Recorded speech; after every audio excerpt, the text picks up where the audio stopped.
jalan tol.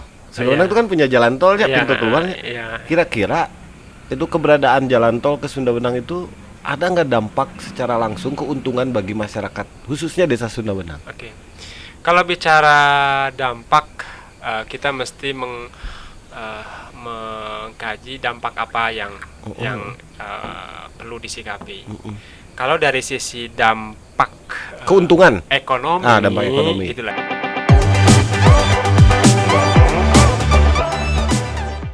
Assalamualaikum warahmatullahi wabarakatuh. Waalaikumsalam warahmatullahi wabarakatuh. Damang Pak Kades. Alhamdulillah sehat. Kumaha? Turnuhunnya ayo tos ngedua kalian berarti ke saungnya. Siap, ya, 2 kali.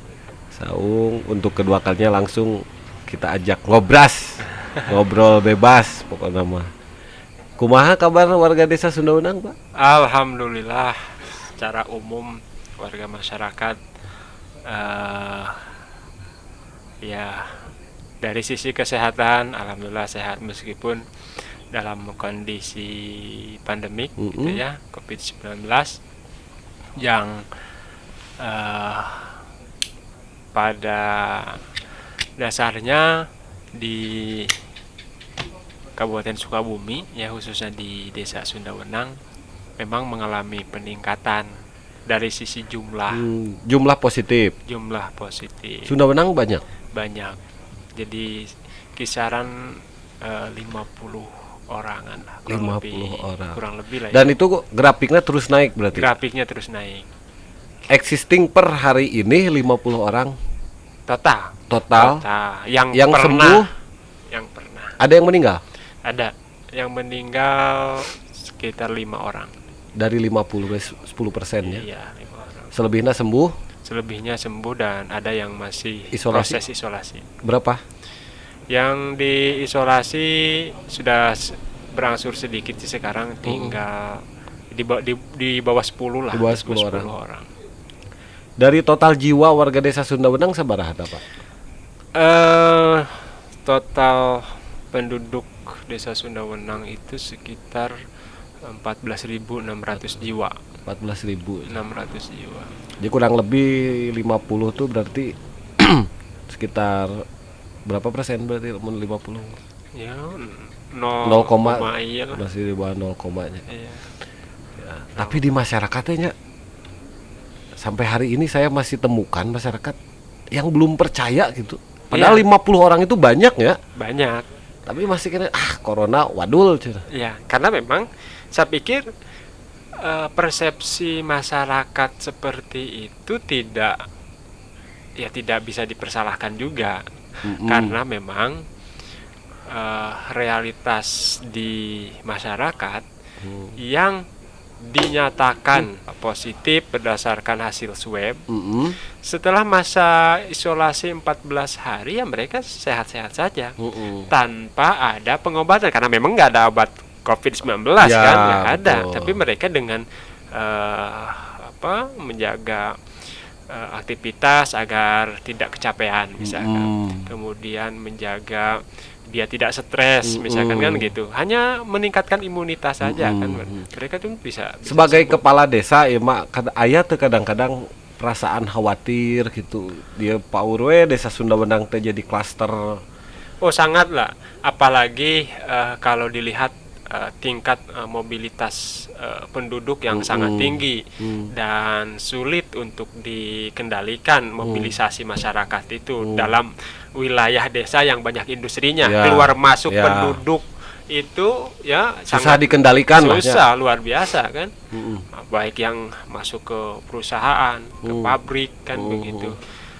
Bukan hanya karyawan yang sehari-hari bekerja di sana, tetapi yang kayak ekspedisi itu kan pasti bersentuhan dengan karyawan, dengan penduduk Kontak setempat. fisiknya. Pasti kan begitu.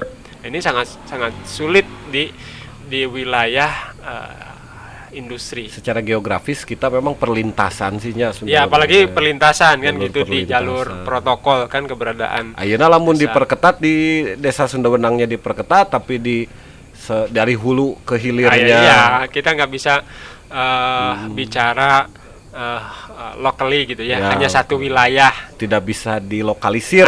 Nggak bisa. Memang harus terpadu. Iya, harus terpadu. Terpadu teh tadi menang istilah anyar dik. Terpadu teh terpaut karena duit. Tapi memang itu juga ada benarnya juga. Ya. Karena keterpaduan tanpa duit pun tidak akan terjadi gitu. Saya kadang-kadang sok aya pikiran jahilnya, maksudnya ya teh pemerintah ngaluarkeun duit pusat khususnya ngocorkeun uang itu besar untuk mengendalikan Covid. Padahal saya pikir Sukabumi saja gitu dengan luas wilayahna kemudian jumlah desa. Kayaknya mesti lebih mungkin jika pengendalian Covid itu di skala desa gitu. Ya. Jika nate Ya hanya memang apa ya, perlu didukung dengan berbagai sarana dan prasarana yang pada akhirnya tetap lagi bicara pada duit, aspek anggaran kan karena begitu, terbatas anggaran terbatas desa. anggaran. Kinerja Satgas Covid sendiri gugus tugas apa Satgas di desa Kalau di masih ada sekarang. Kalau petunjuk teknis kementerian kan namanya relawan relawan COVID. Kalau berdasarkan Perpres kan dibentuk Satgas nasional, Satgas tingkat provinsi, kabupaten, dan Satgas desa. Jadi sekarang ikuti ke kabupaten, dibentuk Satgas COVID-19 tingkat desa. Tingkat desanya. Ngomong-ngomong, perjalanan Covid kan sudah mau di tahun anggaran keduanya. Iya. Kira-kira gimana perasaannya jadi kepala desa di masa pandemi gitu? Biasanya kan kepala desa itu, kesuksesan kepala desa itu diukur dari pembangunan. Iya, fisik lah ya, fisik. Terutama pembangunan fisik. Kalau masyarakat gimana sejauh ini pandangan terhadap pemerintah desa sendiri? Ada perubahan persepsi yang pada akhirnya merubah paradigma juga di masyarakat dengan situasi pandemik seperti saat ini. Kalau dulu kan tidak ada persoalan yang viral gitu ya, apalagi mengglobal. Nah ini kan persoalan global. Ini sedunia lah ya. Sedunia, sehingga masyarakat pun paham betul bagaimana kondisi dunia, kondisi nasional gitu, bahkan kondisi desa. Karena COVID ini kan luar biasa pengaruhnya terhadap aspek sosial dan ekonomi. Maka perhatian masyarakat terhadap pembangunan fisik itu nggak terlalu terpikirkan oleh masyarakat. Tidak terlalu tersorot ya, tidak terlalu menjadi sorotan masyarakat. Karena masyarakat pun dirungrung dengan kekhawatiran, dengan ketakutan, mengatasi persoalan COVID ini kan begitu. Sehingga terasa emang di masyarakat itu betul-betul terasa efek ekonomi. Sangat luar biasa efek ekonominya ya bagi masyarakat. Karena ini kan memang mata rantai. Kehidupan ini seperti mata rantai, saling terkait, tidak ada yang bersifat interdependen gitu yang tapi pabrik masih jalan kan? Pabrik masih jalan. Di Sunda Wenang? Masih jalan semua, masih normal, masih biasa. Meskipun hampir di seluruh pabrik yang ada di Sunda Wenang karyawannya ada yang terkonfirmasi positif. Tetapi dengan upaya isolasi mandiri dan dipastikan ketika mereka mau masuk ke pabrik pun sudah dinyatakan bebas dari virus kan begitu. Siapa kira-kira di masyarakat yang menurut Pak Kades itu kelompok masyarakat yang paling terkena dari dampak COVID ini? Saya rasa kalau melihat yang paling terasa pengaruhnya adalah di golongan bawah. Ya, apalagi mereka dari sisi ekonomi tergantung pada level menengah ke atas misalkan. Kan ekonomi orang bawah kan. Maksud saya gini, dari segmen buruh kan masih kerja, pedagang pasar masih buka, petani bertani masih jalan, UMKM ada jalan lah industri rumahan gitunya. Sebetulnya siapa gitu yang di desa tuh yang benar-benar terkena dampak secara langsung gitu dari pandemi ini? Saya rasa karena pengaruh COVID ini kan masuk ke seluruh lini, ke seluruh aspek kehidupan masyarakat, sehingga semua masyarakat itu menjadi tidak ada, kita tidak bisa mengklasifikasi bahwa ini yang berpengaruh langsung, ini yang tidak berpengaruh langsung. Semua ini berpengaruh langsung karena tidak bisa virus ini nggak milih-milih, ini harus ke sektor ini nggak milih begitu kan? Nggak, maksud saya dari kebijakan PSBB sekarang, adanya PSBB, kemudian kebijakan ekonomi nasional hari ini kan ekspor impor yang tersendat macam-macam gitu. Nah, yang dirasakan ketika Pak Kades turun ke lapangan gitu berbaur dengan masyarakat, cekasarna yang paling jadi pembicaraan masyarakat adalah ketika sekolah tidak bisa dilaksanakan tatap muka gitu. Kalau persoalan di pabrik, di industri gitu ya kan, masih tetap bisa jalan dengan protokol kesehatan. Kegiatan-kegiatan masyarakat pun ketika menyelenggarakan kegiatan keagamaan misalnya kan tetap jalan. Ritual keagamaan gitu ya. Kemudian pernikahan, pesta itu selama mengikuti protokol kesehatan masih bisa dilaksanakan. Seperti beginilah contoh. Ketika pernikahan, resepsi pernikahan itu diselenggarakan, tentu memiliki multiplier effect. Ke tukang rias, gitu, ke tukang tenda, ke tukang hiburan, itu artinya masih bisa jalan, masih bisa gitu menghidupkan perekonomian. Masih bisa. Kan? Nah, lantas akhirnya kalau seperti itu kan pada dasarnya sekedar survival mah masih bisa bertahan hidup. Nah, terus pertanyaan kritis, apakah program BLTDD menjadi penting untuk kondisi desa hari ini gitu? Lamun situasinya gitu. Ya,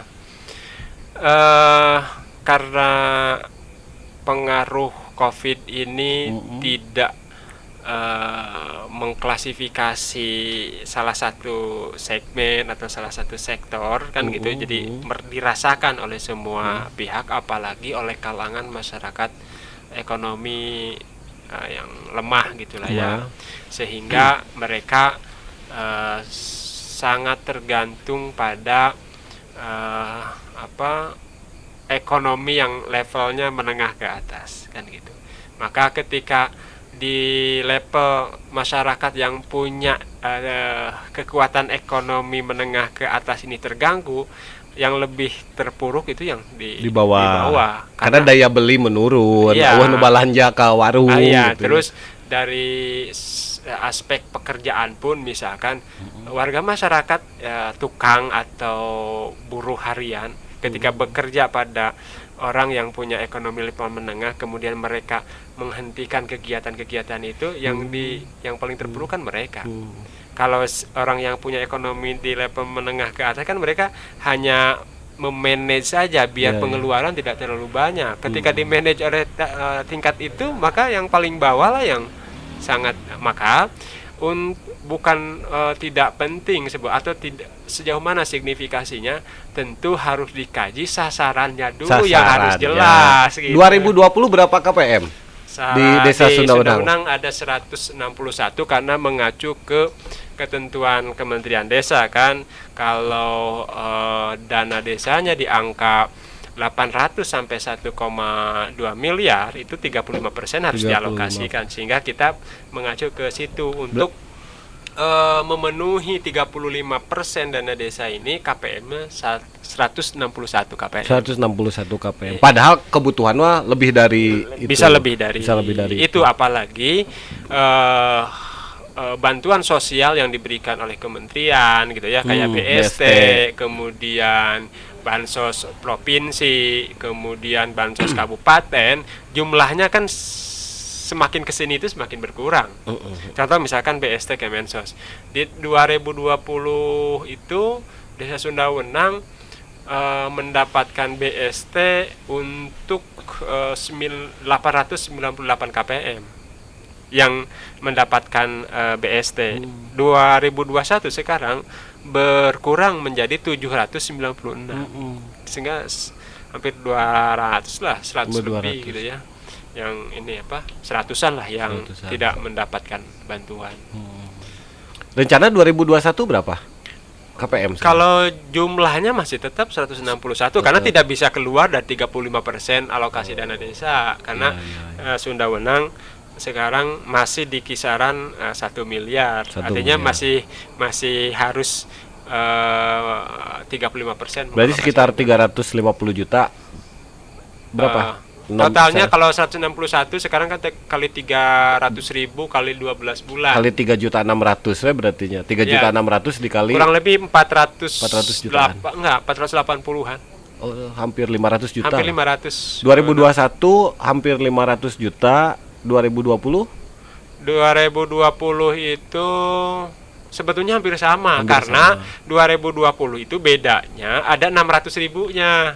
3 bulan Pertama 300.000. rapel aja, Kalau rapel. sekarang kan flat. Flat. Dari bulan pertama salur sampai akhir tahun itu 300. Hampir sama di kisaran 480-an. Beda cara saja teknis penyaluran. Gimana masyarakat reaksi responnya? Soalnya aya oke dengan ini dibere sumbangan teh dengan alhamdulillah mudah-mudahan panjang umur corona cenah didoakeun.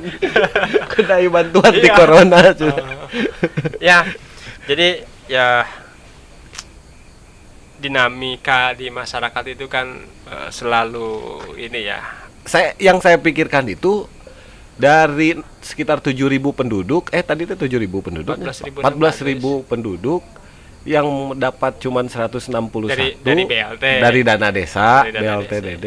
Totally kan sekitar 1.000 kalau dengan BST dan lain-lain. PST. Enggak, nyampe 3.000-an. Oh, sampai 3.000. Nu teu meunang tah, masalahna eta leuwih loba Makanya- keneh nu teu meunang. Makanya bantuan ini juga tidak bisa memuaskan semua pihak, ya, terutama yang tidak kebagian. Terutama berarti yang paling penting itu masyarakat harus bisa membedakan mana yang butuh dan mana yang ingin. Ya, ini kan makanya pemerintah penting untuk betul-betul memverifikasi dan memvalidasi siapa sasaran yang betul-betul layak mendapatkan. Itu yang pertama. Yang kedua, pemerintah juga punya kewajiban terhadap memberi penyadaran terhadap masyarakat. Pemerintah di sini yang dimaksud Ya di semua level lah. supradesa. Enggak, di semua Semua level. dari desa sampai mulai pusat. Mulai dari RT RW itu harus Ya, mampu ya, ya. juga memberikan penjelasan terhadap Masyarakat. masyarakat kan gitu. Karena pandangan masyarakat ketika tidak mendapatkan bantuan seolah-olah pemerintah mengabaikan atau tidak mengakui sebagai warga negara kan. Soalnya kan kadang-kadang nu jadi sasaran tembak kepala desa. Oh iya, ini kan paling ya di level paling bawah lah ya, paling dekat dengan Padahal kadang-kadang masyarakat mah kan nggak tahu. Iya, karena ketidaktahuan. Makanya penting untuk diberikan penyadaran, ya dengan diberikan informasi, Iya. diberikan pengetahuan, gitu lah. Itu kan penting. Kadang-kadang Edukasinya lah. misalnya masalah PKH we. Di dia di Ciambar banyak masyarakat yang saya mah ngajukeun PKH teu di ACC wae ku saha ku kades gitu. Teu ngarti gitu bahwa urus itu bukan program Ya, desa gitu. Makanya penting stakeholder yang terkait dengan program sosial memberikan penjelasan terhadap masyarakat. Apalagi sebetulnya pranata sosial itu cukup banyak sebetulnya. Ada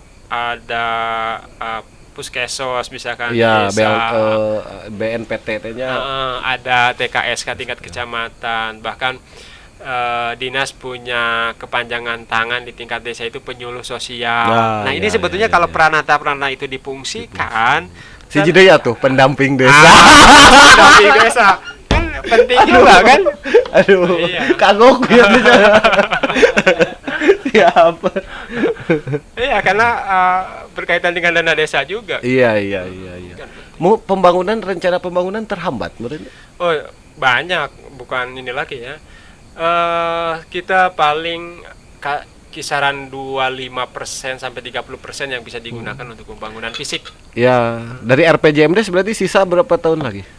RPJM maksudnya? Ya RPJMDes Pak Kades gitu. Oh, RPJM saya setahun setengah. Sampai 2000. Kalau perencanaan saya punya 2 masa perencanaan. Kemarin sekali di 2020 untuk 2021, 2021 untuk 2022. Perencanaan 2 kali lah. Oh iya. Berarti Pilkades di tahun 2002. Ya, kalau habis. Jadi karena kan di Undang-Undang Desa menyebutkan 6 bulan sebelum habis masa jabatan sudah dibentuk kepanitiaan ya, sehingga kisaran di bulan Desember itu sudah terbentuk kepanitiaan Desember 2021 tahun sekarang. Iya, karena Mei itu 20 Mei itu sudah habis masa jabatan berdasarkan SK. Berarti semuanya angkatan pertama, ya. Angkatan pertama angkatan pertama serentak itu 2016 ada 70 desa. Ya itu yang seandainya situasi pandemi semakin tidak terkendali dan mudah-mudahan tidak. Mudah-mudahan tahun ini ada vaksin apa bisa selesainya. Kemudian rencana pemulihan ekonomi dan lain-lain. Atau Pak Kades kan sekarang mungkin bisa merasakan bagaimana menjadi kepala desa mengurus masyarakat di masa normal maupun di new normal. Kemudian kan terbayang mungkin nanti rencana ke depan. Kira-kira masih semangat ngurus desa, Pak? Ya saya harus. Maksudnya masih semangat ya. Itu 6 tahun yang akan datang itu nyalon deh mal kira-kira gitu. Betul gini, saya berangkat dulu ikut kontestasi Pilkades itu kan punya visi misi, maka itu menjadi tolak ukur apakah visi misi saya sudah berhasil atau tidak. Dan ternyata belum berhasil secara keseluruhan. Artinya masih ada PR. Kalau memang PR itu bisa saya selesaikan di periode selanjutnya, ya kan memang harus diselesaikan, kan begitu. Itu bang. Ulah cacag nangkaeun ya, kudu tuntas lah kudu anggeus gitu. Kode tah. Lah juga si mangken-ken sok cacag nangkaeun, betul. Ya. Rencana kira-kira pemulihan ekonomi ke depan nih pasca pandemi setelah vaksin warga. Udah ada yang divaksin belum? Belum. Kita belum. Ada jatah baru rakor saja. Informasi soal vaksin untuk desa, apakah ada kuota atau gimana sistemnya? Kalau kan udah ada aturannya ya untuk vaksinasi itu ada klaster-klaster tertentu dulu kan. Oh, yang zona merah. Bukan. Oh, bukan. Nakes dulu. Nakes gitu. Kemudian PNS, pejabat publik, atau pelayan publik kan itu yang akan diutamakan untuk masyarakat. Oke. Saya ingat satu lagi yang penting di Desa Sunda Bendang itu soal pelayanan digital ya. Udah ada berjalan. Nah, pandemi ini kan mengajarkan kita untuk menjalankan protokol kesehatan, mengurangi kontak fisik, social distancing, lain sebagainya, termasuk sekolah online apa. Banyak para pengamat bilang kan salah satu hikmah dari pandemi ini mempercepat pendidikan, pemanfaatan TIK di segala sektor lini gitu. Sejauh ini kira-kira membantu nggak? Itu si sistem Lades itu. Kalau ditanya ke masyarakat, saya rasa pasti membantu lah. Tapi kan saya belum survei nih. Feedbacknya atau kepuasan masyarakat terhadap aplikasi itu. Tapi paling tidak bagi saya sudah memberikan kepuasan. Salah satu contoh misalkan kecepatan untuk karena semua pelayanan administrasi itu ya memerlukan tanda tangan kepala desa kan gitu. Dari situ tanpa menunggu kepala desa hadir di kantor, layanan administrasi sudah bisa didapatkan. Nah, saya rasa warga desa Sunda Bendang di Jakarta tetap bisa kan begitu. Di print sendiri di sana. Bukan. Kalau di print tetap di sini, kalau di print kan itu. Tapi model pengirimannya mau seperti apa? Kalau nggak bisa ke kantor desa kan bisa di delivery. Oh iya, pakai gitu. Pihak ketiganya. Pakai pihak ketiga. Pakai gitu sih. Siap. Dan itu memang sudah direncanakan tanpa membayangkan ada pandemi kan? Oh iya, ini udah berjalan 2017. Sebelum ada pandemi kan sudah jalan. Sudah, iya. Dan akhirnya mungkin setelah ada pandemi ini itu betul-betul bisa disadari betapa pentingnya mungkin ke masyarakat. Iya, betapa pentingnya memanfaatkan teknologi sarananya informasi ini kan gitu. Ya. Nah, kalau itu tadi warga desa sudah divaksin, kira-kira ke depan nih rencana pemulihan ekonomi atau pemerataan pembangunan? Oh iya. Ya, kalau penyelenggaraan pemerintahan di mana di dalamnya ada pembangunan, pelaksanaan pembangunan, ada pemberdayaan masyarakat, tentu didasari oleh regulasi yang ada, kan gitulah ya. Ya, salah satunya di 2021 ini Permendes 13 tahun 2020 tentang prioritas penggunaan dana desa tahun 2021. Kan gitu. Di situ kan sudah jelas lah ya bahwa penggunaan dana desa di tahun 2021 itu ada 3 hal yang menjadi perhatian ya. Yang pertama adalah pemulihan ekonomi nasional. Kalau di desa ya harus berskala desa pemulihan ekonominya. Yang kedua adalah program prioritas pembangunan nasional juga berskala desanya apa kan gitu. Yang ketiganya adalah adaptasi kebiasaan baru, New normal. Nah, penggunaan anggaran pun tidak lari dari situ. Kemudian dari ketiga konsep pembangunan di desa di tahun 2021 ini kan mengacu kepada Sustainable Development Goals (SDGs). Tapi levelnya SDGs level desa kan gitu. Di situ ada 8 poin yang harus dikejar gitu dengan 18 indikator kan begitu. Nah, tidak jauh dari itu kan. Bagaimana mewujudkan kesejahteraan masyarakat, artinya tidak ada yang miskin, tidak ada yang kelaparan, meskipun sangat sulit untuk itu, tapi kan upayanya harus dilakukan kan gitu. Terakhir ya mah 4 menit Didik. Terakhir Sunda Wenang kan dua. Yang pertama jalan tol. Sunda Wenang itu kan punya jalan tol ya, pintu keluarnya. Kira-kira itu keberadaan jalan tol ke Sunda Wenang itu ada nggak dampak secara langsung keuntungan bagi masyarakat khususnya desa Sunda Wenang? Oke. Kalau bicara dampak, kita mesti mengkaji dampak apa yang perlu disikapi. Kalau dari sisi dampak keuntungan ekonomi, dampak ekonomi, gitulah ya, dampak ekonomi, tentunya ini akan memacu percepatan pertumbuhan ekonomi. Karena dengan akses yang mudah, aksesibilitas jalan lah ya, yang mudah, maka pertumbuhan ekonomi pun akan lebih cepat kan, karena orang pasti ini jadi wilayah yang sangat strategis untuk mengembangkan usaha, misalkan mengembangkan ekonomi itu sangatlah kalau dari sisi ekonomi. Kemudian dari sisi